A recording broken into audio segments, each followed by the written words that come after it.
ఓం నమ శివాయ, ఓం నమ శివాయ, ఓం నమ శివాయ. శ్రీశైల మల్లికార్జున బ్రహ్మరాంబికాసులు మీ అందరూ కూడా కోరుకుంటూ 15 నుంచి 22 దాకా 21 దాకా వార ఫలాలలో చూద్దాం. ఏ రాశుల వారికి ఎలా ఉంటుందో ఒకసారి చూసుకుంటే, తర్వాత సింహరాశి వారికి ఎలా ఉందో చూద్దాం. సింహరాశి వారికి ఈ వారం మధ్యలో కొంత మంచి వార్తలు వినే అవకాశం, పదే విషయంలో క్లియర్గా ముందుకెళ్ళే అవకాశం, కొంత డెవలప్మెంట్ ఉండే అవకాశం, సక్సెస్ ఉండే అవకాశం కలిగి ఉంటారు. నేను ఏదైనా పనిచేసే విషయాల్లో కానీ పనిచేద్దాం అనుకునే విషయాల్లో మంచి సక్సెస్ రావడానికి అవకాశం కలిగి ఉంటారు. డెవలప్మెంట్ ఉండే అవకాశం కలిగి ఉంటారు. కొత్త పనుల విషయాల్లో క్లియర్గా ముందుకెళ్ళే అవకాశం కానీ డెవలప్మెంట్ ఉండే అవకాశం కానీ కలిగి ఉంటారు. ఏ పనన్నా చేద్దాం అనుకునే విషయంలో నిర్ణయాత్మక విషయాలు కానీ ఏదైనా కూడా సక్సెస్ రావడానికి అవకాశం కలిగి ఉంటారు. డెవలప్మెంట్ ఉండే అవకాశం కూడా కలిగి ఉంటారని చెప్పొచ్చు.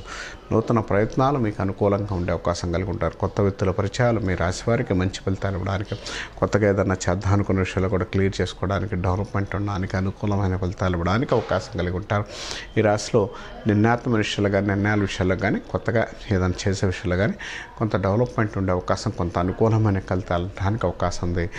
ఈ రాశి వారికి సంబంధించినంతవరకు కూడా ఈ వారం మధ్యలో కొత్త వార్తలు, కొంత అవకాశాలు ఎక్కువ వచ్చే అవకాశం, కొంత డెవలప్మెంట్ ఉండే అవకాశం, సక్సెస్ రావడానికి అవకాశం కలిగి ఉంటారు. ఈ విషయాల్లో ముందుకెళ్ళగలిగితే చాలా మంచిది, చాలా అనుకూలంగా ఉండాలి. సక్సెస్ రావడానికి అవకాశం కలిగి ఉంటారు. ప్రయత్నాలు చేసేటప్పుడు మాత్రం డెవలప్మెంట్తో పాటు అనుకూలమైన ఫలితాలు ఇవ్వడానికి, సక్సెస్ రావడానికి అవకాశం కలిగి ఉంటారు. రాశివారి సాధ్యమంతా కూడా ఎక్కువగా విష్ణు సహస్రనామం, విష్ణువుని పూజించడం వల్ల మంచి ఫలితాలు ఉంటాయని చెప్పుకోవచ్చు.